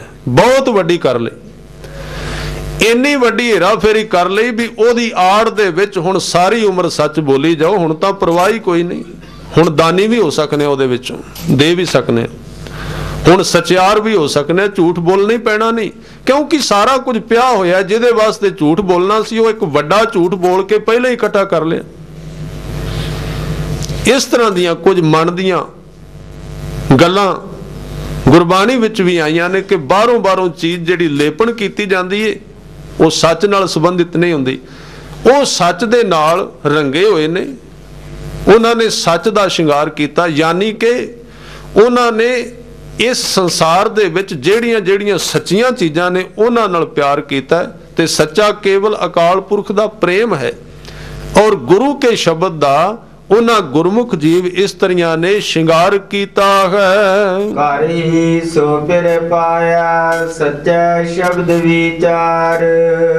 ਗੁਰੂ ਕੇ ਸ਼ਬਦ ਦੀ ਵਿਚਾਰ ਕੀਤੀ, ਉਸ ਵਿਚਾਰ ਦਾ ਸਿੱਟਾ ਇਹ ਨਿਕਲਿਆ ਵੀ ਉਹਨਾਂ ਨੇ ਆਪਣੇ ਘਰ ਦੇ ਵਿੱਚੋਂ ਹੀ, ਘਰ ਦਾ ਅਰਥ ਜੀਵਨ ਦੇ ਵਿੱਚੋਂ ਹੀ ਉਸ ਅਕਾਲ ਪੁਰਖ ਵਾਹਿਗੁਰੂ ਨੂੰ ਪ੍ਰਾਪਤ ਕਰ ਲਿਆ ਹੈ। ਅਵਗਣ ਗੁਣੀ ਬਖਸ਼ਾਇਆ ਹਰਿ ਸਿਉ ਲਿਵ ਲਾਈ। ਇਸ ਤਰ੍ਹਾਂ ਸ਼ਬਦ ਦਾ ਸ਼ਿੰਗਾਰ ਕਰਕੇ ਉਹਨਾਂ ਦੀ ਲਿਵ ਅਕਾਲ ਪੁਰਖ ਦੇ ਚਰਨਾਂ ਨਾਲ ਲੱਗ ਗਈ ਤੇ ਜਿੰਨੇ ਅਵਗੁਣ ਸਨ ਉਹ ਗੁਣਾਂ ਵਿੱਚ ਬਦਲ ਗਏ। ਪਰਮਾਤਮਾ ਨੇ ਉਹਨਾਂ ਨੂੰ ਬਖਸ਼ ਦਿੱਤਾ, ਉਹਨਾਂ ਤੇ ਰਹਿਮਤ ਕਰ ਦਿੱਤੀ, ਬਖਸ਼ਿਸ਼ ਕੀਤੀ ਹੈ। ਹਰ ਵਰ ਪਾਇਆ ਕਾਮਣੀ ਗੁਰ ਮੇਲ ਮਿਲਾਈ ਰਹਾ। ਇਹਨਾਂ ਗੁਰਮੁਖ ਜੀਵ ਇਸਤਰੀਆਂ ਕਾਮਣੀਆਂ ਨੇ ਹਰੀ ਰੂਪੀ ਪਰਮਾਤਮਾ ਪਤੀ ਨੂੰ ਪਾ ਲਿਆ ਹੈ ਔਰ ਗੁਰੂ ਨੇ ਇਹ ਮੇਲ ਮਿਲਾਇਆ, ਭਾਵ ਗੁਰੂ ਵਿਚੋਲੇ ਹਨ। ਇੱਕ ਫਿਰ ਅਧੂਰ ਨਾ ਜਾਣਨੀ ਦੂਜੇ ਭਰਮ ਭੁਲਾਏ। ਇੱਕ ਇਸ ਤਰ੍ਹਾਂ ਦੀਆਂ ਜੀਵ ਇਸਤਰੀਆਂ ਨੇ ਜਿਨ੍ਹਾਂ ਨੇ ਪਰਮਾਤਮਾ ਨੂੰ ਹਜ਼ੂਰੀ ਵਿੱਚ ਨਹੀਂ ਜਾਣਿਆ, ਭਾਵ ਨੇੜੇ ਨਹੀਂ ਜਾਣਿਆ ਔਰ ਇਸ ਭਰਮ ਦੇ ਵਿੱਚ ਉਹ ਜੀਵਨ ਗੁਜ਼ਾਰ ਦਿੰਦੇ ਹਨ। ਕਿਉ ਪਾਏ ਨ ਦੁਹਾਗਣੀ ਦੁਖੀ ਰਹਿਣ ਵਿਆਏ। ਇਸ ਤਰ੍ਹਾਂ ਦੇ ਦੁਹਾਗਣ ਜੀਵ ਭਾਵ ਮਨਮੁਖ ਜਿਹੜੇ ਨੇ ਉਹ ਕਿਵੇਂ ਉਸ ਅਕਾਲ ਪੁਰਖ ਨੂੰ ਪਾ ਸਕਦੇ ਨੇ ਤੇ ਉਹਨਾਂ ਦੀ ਜ਼ਿੰਦਗੀ ਰੂਪੀ ਰਾਤ ਜਿਹੜੀ ਏ ਇਸ ਤਰ੍ਹਾਂ ਦੇ ਭਰਮ ਔਰ ਦੁੱਖ ਦੇ ਵਿੱਚ ਬੀਤ ਜਾਂਦੀ ਹੈ। ਜਿਨ ਕੈ ਮਨ ਸੱਚ ਵਸਿਆ ਸੱਚੀ ਕਾਰ ਕਮਾਏ। ਜਿਨ੍ਹਾਂ ਦੇ ਮਨ ਵਿੱਚ ਸੱਚ ਵਸ ਗਿਆ, ਜਿਨ੍ਹਾਂ ਦੇ ਮਨ ਵਿੱਚ ਸੱਚੇ ਨਾਮ ਦਾ ਪਿਆਰ ਪੈਦਾ ਹੋ ਗਿਆ, ਉਹ ਸੱਚੀ ਕਾਰ ਕਰਦੇ ਨੇ, ਉਹ ਜਿਹੜੇ ਕਰਮ ਕਰਦੇ ਨੇ ਉਹ ਵੀ ਸੱਚ ਦੇ ਨਾਲ ਓਤ ਪੋਤ ਹੁੰਦੇ ਹਨ। ਆਨੰਦਨ ਸੇਵੈ ਸਹਿਜ ਸਿਆ ਸੱਚੇ ਮਾਹਿ ਸਮਾਏ। ਉਹ ਸਹਿਜ ਸੁਭਾਏ ਦਿਨ ਰਾਤ ਪ੍ਰਭੂ ਦੀ ਸੇਵਾ ਵਿੱਚ ਲੀਨ ਰਹਿੰਦੇ ਨੇ ਤੇ ਇਸ ਨਾਮ ਦੁਆਰਾ, ਸੇਵਾ ਦੁਆਰਾ ਉਹਦੇ ਅੰਦਰ ਸਮਾ ਜਾਂਦੇ ਨੇ, ਉਹਦੇ ਅੰਦਰ ਲੀਨ ਹੋ ਜਾਂਦੇ ਹਨ। ਦੁਹਾਗਣੀ ਭਰਮ ਭੁਲਾਈਆਂ ਕੂੜ ਬੋਲ ਬਿਖ ਖਾਏ। ਦੁਹਾਗਣੀ ਮਨਮੁਖ ਜਿਹੜੇ ਜੀਵ ਨੇ ਉਹ ਭਰਮ ਦੇ ਵਿੱਚ ਪੈ ਜਾਂਦੇ ਨੇ, ਭੁਲੇਖੇ ਵਿੱਚ ਪੈ ਜਾਂਦੇ ਨੇ ਤੇ ਭਰਮ ਦੇ ਵਿੱਚ ਭੁੱਲ ਕੇ ਉਹ ਦੁੱਖਾਂ ਦੀ ਜਿਹੜੀ ਰਾਤ ਹੈ ਉਸ ਨੂੰ ਲੰਬਾ ਕਰ ਲੈਂਦੇ ਹਨ। ਫਿਰ ਨਾ ਜਾਣਨ ਆਪਣਾ ਸੁਝੀ ਸੇਜ ਦੁਖ ਪਾਏ। ਉਹ ਆਪਣੇ ਪਿਰ ਪਰਮਾਤਮਾ ਨੂੰ ਨੇੜੇ ਨਹੀਂ ਸਮਝਦੇ, ਉਹਨੂੰ ਬਿਲਕੁਲ ਹਜ਼ੂਰੀ ਵਿੱਚ ਨਹੀਂ ਜਾਂਦੇ ਤੇ ਉਹਨਾਂ ਦੀ ਜ਼ਿੰਦਗੀ ਦੀ ਸੇਜ ਜਿਹੜੀ ਹੈ ਸੁੰਝੀ ਰਹਿੰਦੀ, ਭਾਵ ਉਹ ਇਕੱਲੇ ਰਹਿੰਦੇ ਨੇ। ਉਸ ਪ੍ਰਭੂ ਦੇ ਕੋਲ ਹੁੰਦਿਆਂ ਵੀ ਉਹ ਉਸ ਨੂੰ ਦੂਰ ਜਾਣਦੇ ਨੇ, ਜਿਸ ਕਰਕੇ ਉਹਦੇ ਪਿਆਰ ਤੋਂ ਵਾਂਝੇ ਰਹਿ ਜਾਂਦੇ ਹਨ। ਸੱਚਾ ਸਾਹਿਬ ਏਕ ਹੈ ਮਤ ਮਨ ਭਰਮ ਭੁਲਾਏ। ਸੱਚਾ ਸਿਰਫ ਇੱਕੋ ਹੈ। ਸੱਚਾ ਦਾ ਅਰਥ ਕਾਇਮ ਰਹਿਣ ਵਾਲਾ। ਹੇ ਮੇਰੇ ਮਨ, ਬਾਕੀ ਦਾ ਜੋ ਕੁਝ ਦਿਸਦਾ ਹੈ ਇਸ ਭਰਮ ਵਿੱਚ ਮਤ ਪਾਓ ਕਿ ਇਹ ਸਾਰਾ ਕੁਝ ਸਦਾ ਰਹਿਣ ਵਾਲਾ ਹੈ। ਕਾਇਮ ਰਹਿਣ ਵਾਲਾ ਕੇਵਲ ਇੱਕੋ ਅਕਾਲ ਪੁਰਖ ਵਾਹਿਗੁਰੂ ਹੈ। ਗੁਰ ਪੂਛ ਸੇਵਾ ਕਰੇ ਸੱਚ ਨਿਰਮਲ ਮਨ ਵਸਾਏ। ਪਰ ਉਹਨਾਂ ਨੇ ਇਹ ਜੁਗਤ ਗੁਰੂ ਤੋਂ ਸਿੱਖੀ ਹੈ। ਗੁਰੂ ਤੋਂ ਪੁੱਛ ਕੇ ਸੇਵਾ ਕਰਦੇ ਨੇ, ਆਪ ਨਹੀਂ। ਗੁਰੂ ਤੋਂ ਪੁੱਛ ਕੇ ਜੀਵਨ ਬਤਾਉਂਦੇ ਨੇ, ਜੀਵਨ ਦੇ ਵਿੱਚ ਸਫਲ ਹੋ ਜਾਂਦੇ ਨੇ, ਪ੍ਰਾਪਤੀ ਕਰ ਲੈਂਦੇ ਹਨ। ਸੁਹਾਗਣੀ ਸਦਾ ਫਿਰ ਪਾਇਆ ਹਉਮੈ ਆਪ ਗਵਾਏ। ਸੁਹਾਗਣਾ ਨੇ ਗੁਰਮੁਖਾਂ ਨੇ ਸਦਾ ਰਹਿਣ ਵਾਲੇ ਪਿਰ ਪਰਮਾਤਮਾ ਨੂੰ ਪਾ ਲਿਆ, ਕਿਉਂਕਿ ਉਹਨਾਂ ਨੇ ਆਪਣੀ ਹਉਮੈ ਦਾ ਨਾਸ਼ ਕਰ ਦਿੱਤਾ, ਆਪਣੀ ਆਪਣਤ ਨੂੰ ਖਤਮ ਕਰ ਦਿੱਤਾ ਹੈ। ਮੇਰੇ ਸਿੱਧੀ ਅਨਦਿਨ ਗਹਿ ਰਹੀ ਸੱਚੀ ਸੇਜ ਸੁਖ ਪਾਏ। ਉਹ ਆਪਣੇ ਪਿਰ ਦੇ ਗਹਿਰਾਈ ਦਾ ਅਰਥ ਫੜ ਲੈਣਾ। ਗੁਰਮੁਖਾਂ ਨੇ ਆਪਣੇ ਮਨ ਦੁਆਰਾ ਪਰਮਾਤਮਾ ਦੇ ਚਰਨ ਫੜੇ ਹੋਏ ਨੇ, ਭਾਵ ਸ਼ਬਦ ਨਾਲ ਜੁੜੇ ਹੋਏ ਨੇ, ਗੁਰਬਾਣੀ ਨਾਲ ਜੁੜੇ ਹੋਏ ਨੇ, ਅਕਾਲ ਪੁਰਖ ਦੇ ਨਾਲ ਸਮਾਏ ਹੋਏ ਨੇ, ਉਹਦੇ ਨਾਲ ਪਰੋਤੇ ਹੋਏ ਨੇ, ਉਹਨਾਂ ਦਾ ਮਨ ਉਹਦੇ ਵਿੱਚ ਲੀਨ ਹੋਇਆ ਹੈ। ਮੇਰੀ ਮੇਰੀ ਕਰ ਗਏ ਪੱਲੇ ਕਿਛ ਨਾ ਪਾਏ। ਪਰ ਦੂਸਰੇ ਪਾਸੇ ਜਿਹੜੇ ਮਨਮੁਖ ਨੇ ਜੀਵ ਇਸਤਰੀਆਂ ਨੇ ਉਹ ਮੇਰੀ ਮੇਰੀ ਕਰਦਿਆਂ ਜੀਵਨ ਗੁਜ਼ਾਰ ਦਿੰਦੇ ਨੇ ਤੇ ਜਦੋਂ ਕੋਈ ਮਨੁੱਖ ਮੇਰੀ ਮੇਰੀ ਕਰਦਾ ਉਹਦੇ ਪੱਲੇ ਕੁਝ ਨਹੀਂ ਪੈਂਦਾ। ਸਤਿਗੁਰੂ ਕਹਿੰਦੇ ਪੱਲਾ ਖਾਲੀ ਹੋ ਜਾਂਦਾ, ਜੀਵਨ ਬਿਲਕੁਲ ਨਿਰਾਰਥਕ ਚਲਾ ਜਾਂਦਾ ਹੈ। ਮੈਂ ਕਰਦਿਆਂ ਜੀਵਨ ਗੁਜ਼ਰ ਜਾਂਦਾ ਹੈ। ਅਕਾਲ ਪੁਰਖ ਵਾਹਿਗੁਰੂ ਦੇ ਪ੍ਰੇਮ ਤੋਂ ਉਹ ਲੋਕ ਖਾਲੀ ਰਹਿ ਜਾਂਦੇ ਨੇ।